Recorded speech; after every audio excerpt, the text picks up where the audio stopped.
खुलुमबाय स्टुडिअ दं आं खिलिखां ब्रह्म समाज सिबियारि बिरखां बर' बिथांनि नुजाथिनायाव फिन दिनैबो खोला गंनिया बिसिडिसिनि सिङाव थानाय जानागाव गंनिया गामिनि रायजो राजाफ्रा गामिसेयैनो गुबुन गुबुन दोलोनिफ्राय इउपिपिएल राजखान्थि दोलोखौ मोजां मोननानै गासै 50 जननिफ्रायबो बांसिन सान्थालि आदिबासि हारिनि सुबुंफ्रा जइन जाफैदों।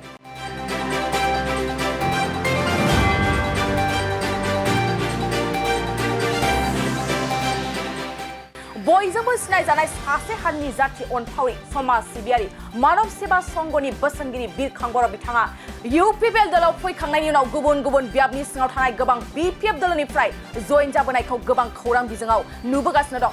लोगोसे दिनैबो प्रमद बर' दैदेननाय इउपिपिएल राजखान्थि दोलोखौ मोजां मोननानै जइन जाफैबाय थानायखौ नुनो मोनगासिनो दं। बेबायदिनो प्रमद बर' दैदेननाय बिटिआर सरकारनि जौगाथायनि हाबा मावनायखौ मोजां मोनना खोला गंनिया बिसिडिसिनि सिङाव थानाय जानागाव गामिनि रायजो राजाफ्रा गोबां अनसायदों आरो दिनै गामिसेयैनो लोगो नांनानै इउपिपिएल दोलाव जगदान जादों। सिगां बिपिएफ सरकार थासेयावबो बे ओनसोलाव जौगाथायनि हाबाखौ मावबोआखै, नाथाय दा इउपिपिएल सरकार थानाय समाव बे गामिफ्राव एसे एनै जौगाथाया जागायबाय। बेनि थाखायनो बे गामिनि सुबुंफ्रा दिनै इउपिपिएल दोलाव जगदान जादों। बे हाबाफारियाव बाहागो लानानै खौरांगिरिनि सिगाङाव समाज सिबियारि बिरखां बर'आ मा फोरमायखौ फैजों आबुङै मिथिना लानि। जोबोद गोजोननाय मोनदों आरो दिनै बेहाय ज' जानानै बिथांमोनहा जोंखौ खावलायदों आरो खावलायनायनि उनावहाय जोंनि पार्टियाव बिथांमोना जइन जाजोब्बाय। थ' बिराद गोजोननाय मोनदों दिनैहाय। जों नुदों दिनै जोंनि इउपिपिएल पार्टिनि जानाखि खामानि मावनाय आरो जोंनि जानाखि प्रमद बर' सारनि बिटिआर गभर्नमेन्टखौ दैदेननाय बेखौ रायजो राजाफ्रा गोबां अनसायथि होदों आरो बिथांमोना जोंनि जानाखि आदर्श जोंनि नितिखौ मोजां मोननानै दिनै जोंनि पार्टियाव जमा जइन जागासिनो दङ। बिथांमोननिसिम दिनैहाय आङो रोजा रोजा साबायखर होबाय। लोगोसे दिनैनि बे प्रग्रामाव नुजाफैनो हानाय आंनि लोगोफोर बयबो बिथांमोन आरो नोंथांमोन मिडियाखौबो आं आंनि गोसो गोरबोनिफ्राय खोब दिनै बरायनाय लानायजों लोगोसे रोजा रोजा साबायखर आङो। साबेसे सोद्रोमाफोरा जइन जादों? 52 दिनैहाय टटेल 52 जन बिथांमोना बिपिएफ सापर्टार गोजाजोबमोन गासिबो बिपिएफनिफ्राय दिनै बिथांमोना इउपिपिएल दोलोखौ मोजां मोननानै 52 जना जइन जाबाय आरो बिथांमोनखौ जों गोसो गोरबोजों दिनै बोजबना लाबाय। नैबे ओनसोला जोबोद जेंनाजों मोनसे भुगिनांनाय ओनसोल होननानै बिथांमोना फोरमायदों। मा फोरमायगोन सार?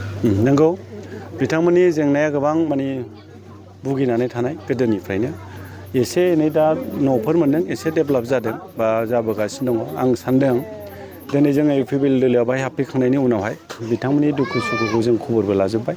लाखांनायनि उनावहाय जोङो जेसेबां हागौ बिथांमोनखौ जों मदद खालामगोन आरो मदद खालामनानै बिथांमोननि गोग्लैसोनानै थानाय जानाखि गामिजों लोगोसे बिथांमोननि न'खरखौबो बेसेबां हायो जौगाहोनो जोङो हाजासे नाजागोन। बिथांमोननि नैबे ओनसोला सोलोंथाइनिफ्राय लानानै मोनसे लोंग्रा दै मोनसे मोजां थासारियाव गैया, मा फोरमायहरगोन सार? नंगौ, सोलोंथाइयाव बिथांमोना गोबां जेंना जागासिनो दङ। दिनै मोनसे स्कुल दं होनदों, स्कुलाव टिचार रिटायार जाखांनायनि उनावहाय बिथांमोनाव दिनै एसामिस मिडियायाव लांदां जानानै दं होनदों। बे बिसयखौ लानानै जोङो इडुकेसन डिरेक्टर सार बिथांजोंबो रायलायबाय अलरेडि। बेनिफ्राय नैबे कड अफ कन्डाक्ट जोबखांनायनि उनावहाय बेवहाय गोदान टिचार सोहरनायनिबो बिथाङा खोथा बुंहरबाय। खोब मोजां मोनदों आरो लोगोसे बिथांमोना लोंग्रा दैनि बेलायावहाय समस्याथ' दङ, गैया नङा। दा कयेकथा टिउबवेल मोनदों आरो नांगौबायदि बिथांमोना मोनजोबनो हायाखै। जों बेखौबो अलरेडि जोंनि सरकारजों रायलायनो थाखाय जोङो थिग खालामखाबाय। जों बावैसोनो बेखौबो रायलायगोन। खर' खालामनानै उनावहाय जेलानाखि गभर्नमेन्टआ सरकारनि पावाराव फैफिनगोन अब्लानो सरकारा बेखौ नायनानै बिथांमोनाव मा जेंना दं बेफोरखौ सुस्रांगोन।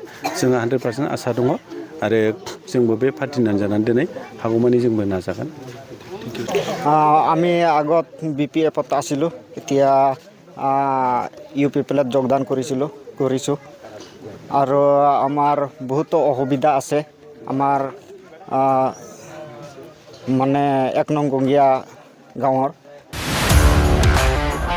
गोजोनथाव खौरां, बाजास्पाइग्लानो गोसो गुदुं सुबुंफोरनि थाखाय गोजोनथाव खौरां।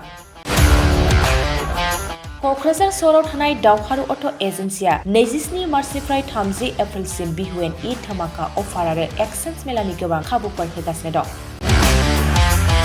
दावहारु अट' एजेन्सिनिफ्राय बायगिरि बिथांमोना 7,999 राङावनो लवेस्ट डाउन पेमेन्ट होनानै बाजाज बाइक लानो हागोन।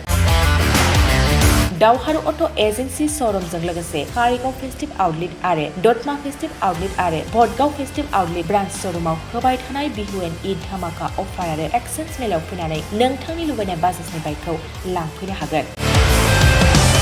बाजाजनि बाइक सालायनो मोजां मोनग्रा रायजो राजाफोरनि थाखाय दावहारु अट' एजेन्सि श'रुमा बेनि अनगायैबो गोबां मोजां अफार लाबोदों। बेफोर अफारफ्रानो जाबाय जेरै helmet free, 2 litre petrol free आरो गासैबो मडेलनि एक्सचेन्ज खाबुआ एभेलेबल जागोन।